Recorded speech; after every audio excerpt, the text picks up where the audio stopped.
hometown news leader, News 4 begins with breaking news.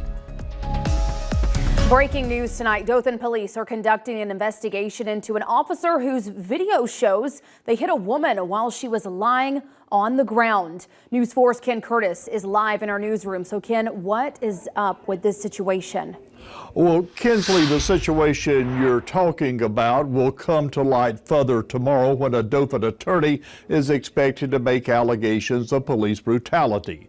Dustin Fowler represents April Michelle Franklin, a 43-year-old Dothan woman who got into a skirmish with a female officer early on Sunday.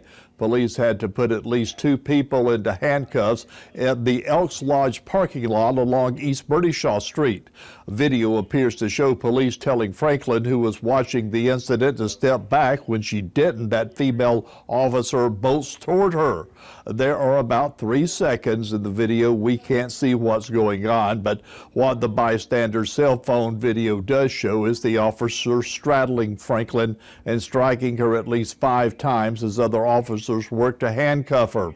In a statement, Dothan Police Lieutenant Scott Owens tells me the department's Internal Affairs Division routinely investigates all use of force incidents, and will in this case.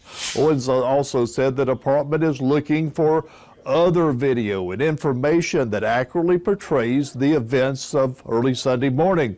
Those who could help in this investigation should contact the Dothan Police Department, Owens says.